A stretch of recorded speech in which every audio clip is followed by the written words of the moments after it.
What is up, Waffle Gang? I do hope you are well. My name is Mark, and today we're covering some more r/am I the butthole? If you'd like to skip the initial waffle, timestamps are in the description and along the timeline below, but if you are new here, please consider hitting that like, that subscribe, and maybe that notification bell too, as it all really helps out our channel. Now, yesterday over on YouTube, we had some new members and some rejoins. So we had and it took rejoiners Volvo 4ZP, Miss Lucid Dreams, and Phantom 12,000. Thank you so much for your support. You don't know how much it means to me, you really don't, and I'm so thankful to each and every one of you, and for everyone for taking the time out of your day to be here. Now, with that being said, let's just crack on with today's stories, because we got some spicy ones, guys. Much love. Now, our first story comes from Touch of Spice 84.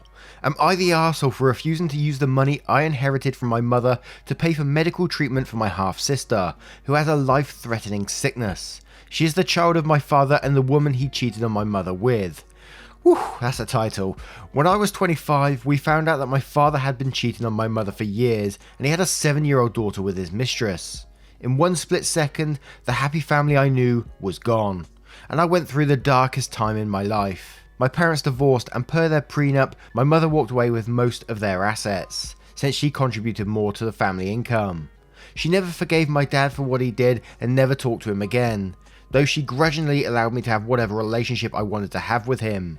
I eventually forgave my dad mostly because I was tired of carrying so much anger and hurt in my heart. I talked to him, but I want nothing to do with his mistress or my half-sister. My mother died last year and left me everything: her money, her real estate assets, and her business, which I now own and operate. I'm in a relatively comfortable financial position, while my dad is getting by. He was never a good businessman on his own and lost a lot of his money on business that later went belly up. This year, my half-sister was diagnosed with a life-threatening sickness, and she has been in the hospital for the last 4 months. The bills are mounting, and my dad came to me for help because they are now in a situation where they're finding it difficult to come up with money for my half-sister's treatment. The thing is, I don't want to use my mother's money to pay for the treatment of a child her husband had with another woman. Though it's not my half-sister's fault, it feels so unfair when I think that the money my mother worked hard for all her life will go to a child that neither my mother and I have responsibility towards, and the very same child of the man and the woman who hurt us so much at that. I'd really rather use it to grow her company and let my dad and my half-sister's mother figure out how to get the money for her treatment. They are her parents after all. The only thing tying me to her sister is my father saying, "She is your sister, and if she dies because she didn't get the treatment she needs, would you be able to sleep at night?" Am I the arsehole? Now, let's just start off. You're not going to be the arsehole in this situation, but your father is going to be a huge arsehole for that last quote. If she dies because she didn't get the treatment she needs, would you be able to sleep at night? Laying that on you is just absolute bullshit. And I know people do things in desperation. You know, this child is sick, so you do anything you can to help your child, right? But to do that to your other child is ridiculous. And let's not get it twisted, I feel so sorry for this child, because this child is just an innocent party in this as well. They've been brought into the world. This wasn't their fault either in any of this, and OP doesn't have a responsibility for this child. They don't know them, they don't want to know them, they're just a stranger to them. And we've seen this time and time again in these stories where, you know, parents guilt tripping, you know, their younger ones once they've received an inheritance, and it is really disgusting behavior in my opinion.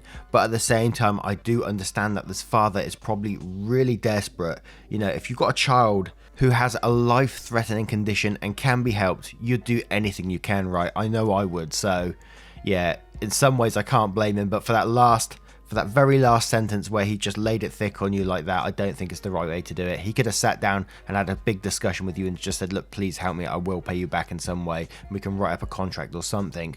But, you know, he didn't go down that route. He went down the guilt-tripping route, which makes him the arsehole in my opinion. But Avocado Dip says, not the arsehole, and quotes, "If she dies because she didn't get the treatment she needs, would you be able to sleep at night?" And then says, "It's wrong of your dad to lay this guilt on you. His daughter is his burden. While it's not fair to the little girl to suffer, I don't blame you for not caring about her well-being." Mr. Lucifer says, "No one's an arsehole here. Blood relations don't make somebody family. It's unlucky that your half-sister has been put in this position, but you're in no way obliged to help her in any way. Don't feel guilty about being able to do something and refusing to. You look out for yourself and people you feel close to. And Am I the Arsehole Throwaway says, no one's an arsehole here. I don't think he's wrong for asking, but you certainly are not wrong for saying no. I would feel just as conflicted about it. To be honest, I think the arsehole here is the medical system that puts people in severe debt just because they're trying to stay alive. Edit, I can definitely hear the argument for the dad being the arsehole for what appears to be guilt-tripping OP. I didn't judge him as the arsehole because I honestly cannot imagine what it's like to have a dangerously ill child, knowing the other child has the money available to help and chooses not to. I think it's too complex for me, personally, to definitively call him the arsehole. I hate the medical system for putting these two in the situation in the first place. Too true on that one. And Jess Bell 27 says, not the arsehole, I'm so sorry you're in this position. It's shameful your father is putting this burden on your shoulders. I imagine he's scared for your half-sister's life and desperate to find a life-saving solution. Still very inappropriate and unfair to you though. What a heavy situation. Have you talked to a therapist?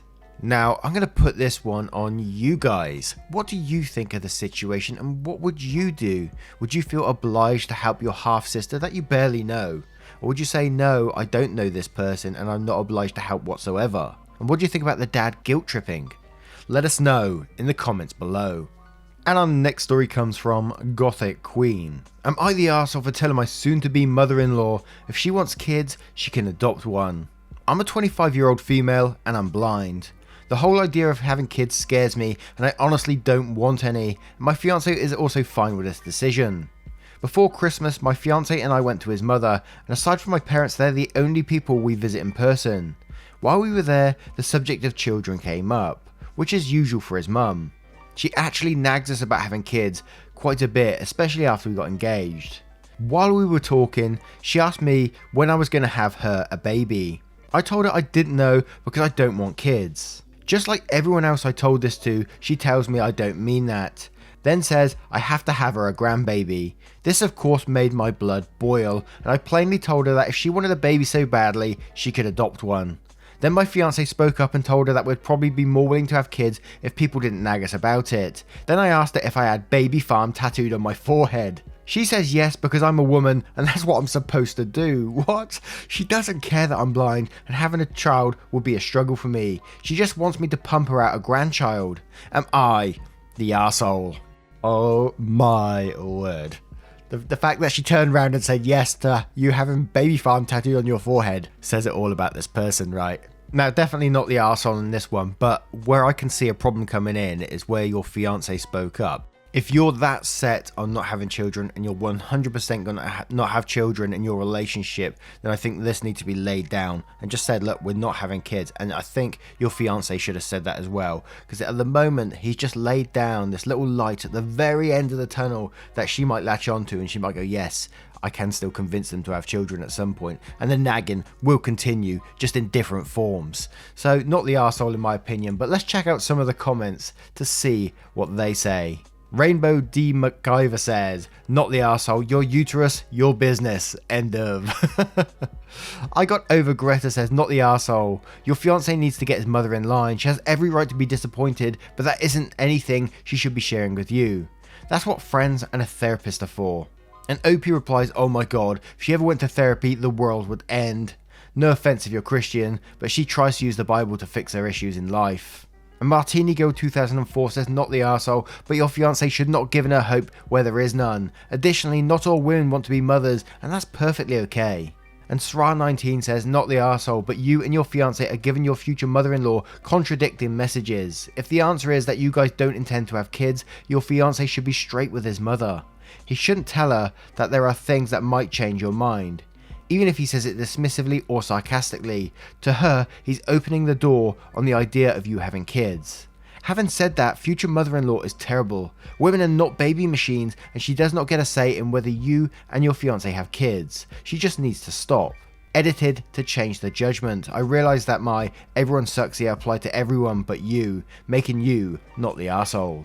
And Emerald Peach says, not the arsehole, you told her to mind her business and she didn't. Your fiance meant well with his response, but it wasn't good enough. He is the one that needs to lay it down to his mother that it's not happening and needs to let her know you both feel that way and not just you. You do not owe it to anyone to have a child that you don't want.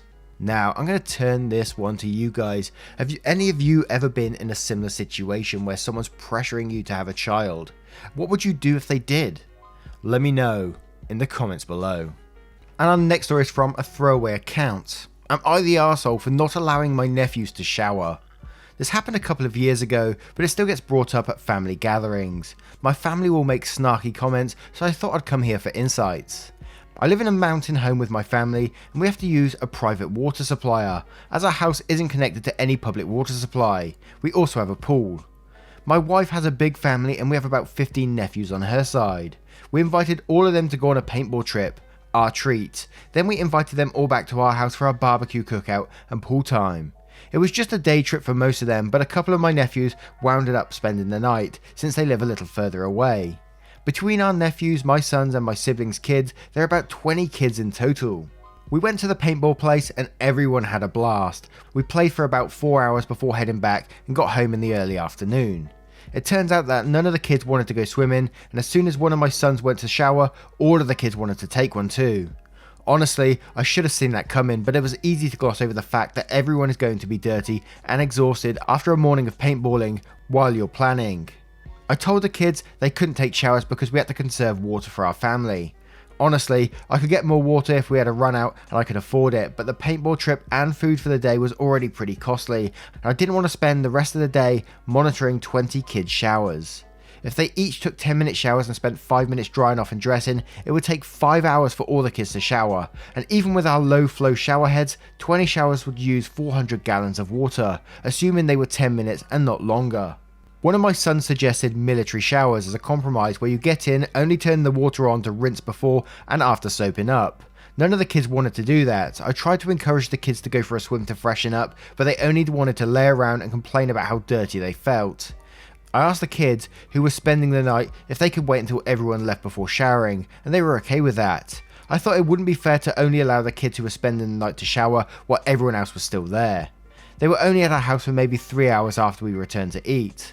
One of my sister-in-laws complained to me later that she had to drive home with her stinky kids in a brand new car. When most family parties, some of my nephews will say, "Be careful, don't spill that on yourself or Uncle John won't let you shower," things like that. It happens enough to make me wonder if I should have just let them all shower and dealt with running out of water. So, am I the arsehole for not allowing my nephews to shower? Ooh, I'm feeling a little controversial on this one, I think. And only because, is this piss poor planning. It was just bad planning that got him into this situation. And I don't know how these things work, and I assume he has a water tank or something where people can fill it up. That's how I'm looking at it right now, is that, he's got a water tank somewhere that someone comes to fill up every X amount of time or something, and he has to pay for that refill.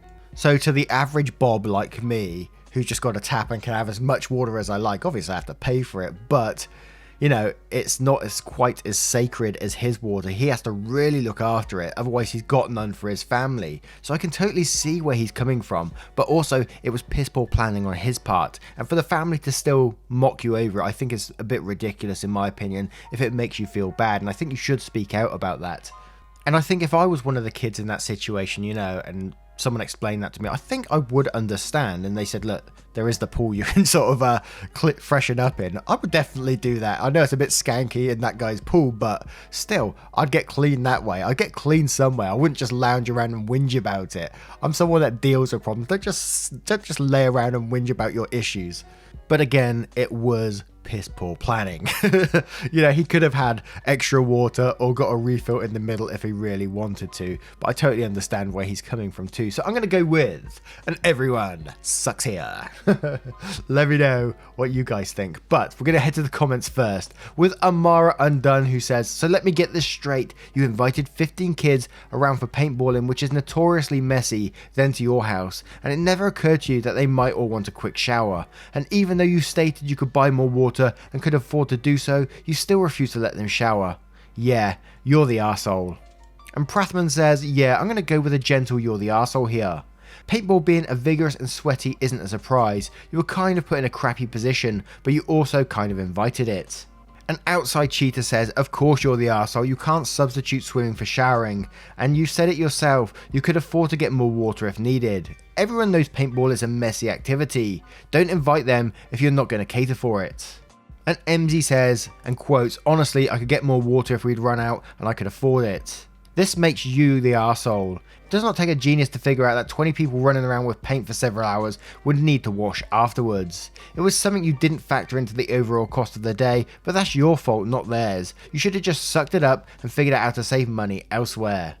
And the hidden messenger says, not the arsehole. I think a lot of people here are taking for granted the scarcity of water that some people face. Most of us are hooked up to a well or city water, so we flip a switch and instantly have a seemingly unlimited supply. But I follow a few homesteaders on YouTube that don't have that luxury, and these guys spend countless hours trying to find ways to get more water or conserve.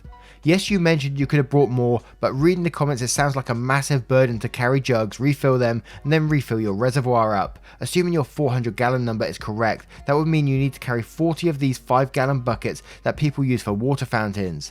That's also close to £2,800 of water to move. If you hired a service to bring you water, I'm betting that would be a few $100s. Not so much because of the cost of water, but rather because of the trip charges and delivery fees. I think there was some poor planning on your part, but not as bad as everyone is making. Even if you let everyone shower like you said, that would take 5 hours. I've been to a lot of parties like this, and we never showered unless we were spending the night. Now, I'm going to turn it to you guys. What do you think of the situation? Do you think the guys should have just sucked it up and said, you know, this was piss poor planning, you should just let them all shower? Or do you think, no, they could just jump in the pool and clean themselves? Or do you think that's too skanky? Let me know in the comments below. And our next story is from Sepelio1. Am I the arsehole if I told my son I don't want to have a relationship with him? When I was in my 20s, I started dating this girl. We got drunk, F without a condom, and she ended up pregnant. I was honest with her, I didn't have any intention to have a child at that age, and with her. She did want the child but not with me, so at the end we made an agreement. I would pay for child support but wouldn't be involved in the child's life when she raised him.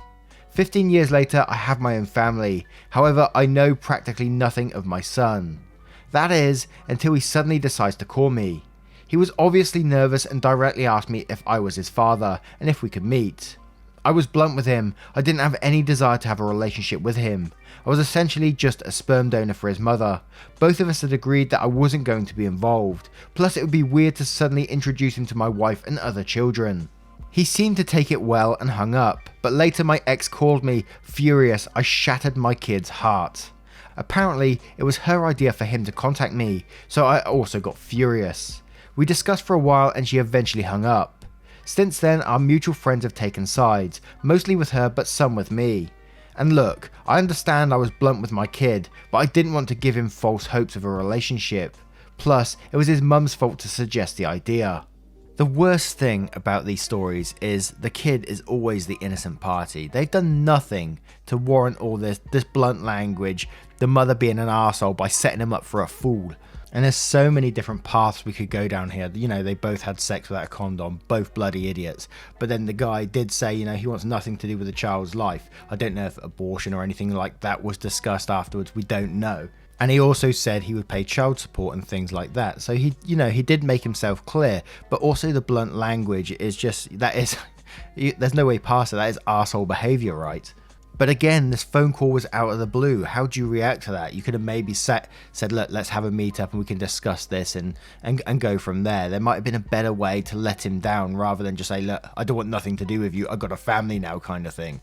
And let's not just gloss over what the mum done. She set him up for a fool. She set this child up for a fool by saying, like, phone him and see what he says. I mean, come on, man. But Snoo says, you're the arsehole. Hey kid, I never wanted you and I still don't give a shit about you. Also, I have a complete family of wife and kids and they didn't know about you because I'm an arsehole and never told them. Furthermore, if my wife found out and I totally abandoned my own flesh and blood, she'd know I'm an arsehole. And just gotta keep Duggan says, everyone sucks here except the poor kid. You're an arsehole for being cruel to a 15-year-old kid and for not wrapping it up in the first place. How horrible it must be to be discarded so easily. The mother is an arsehole for not, at the very least, contacting you first and instead putting her poor kid in the firing line of his arsehole father. And Gave 2 Cents says everyone sucks here except the kid. The mum, she should never have set him up for it, and she should have run it by you instead of blindsiding you. You for how blunt you were. It's your right to not want to meet with a kid, but he is a kid. He has questions, he feels abandoned, discarded and worthless burden. Way to cement it for him. To you, he's a mistake you want to forget about and not have it affect your real family. But he is a human being. He deserves gentle respect and human kindness. JXN says you're the arsehole. He had no decision in being born, but you made the choice to fuck without protection. Have a coffee with the kid so he can ask questions and get some closure. And Derek Spielberg says, as a fellow man, I can only say you're the arsehole if you have sex without a condom. You need to be ready for the consequences. It'd be a different story if you had sex with all the necessary precautions, but you didn't know and now you have to man up to it, or should have. It's not like you were 6 and didn't know she could get pregnant. You were in your 20s and well aware of what could have happened. So if your son calls you, the least you can do is meet up with him. You don't have to have a strong relationship with him, but because of your childish mistake, that kid has had to grow up without a father. Now, I'm going to turn this one to you guys. What do you think of this situation? Let us know in the comments below. Now once again guys, thank you for being here today. I hope you have enjoyed these stories. If you would like to support the channel further, you can join that YouTube membership by clicking that join button back down below, or you could head on over to Patreon where you could support there. It all really means the world, but no pressure to do so, absolutely not. And I will see you in the next one. Much love guys. And oh yeah, don't forget that competition. I am looking at those results. They will be coming soon for the Christmas competition. Much love guys.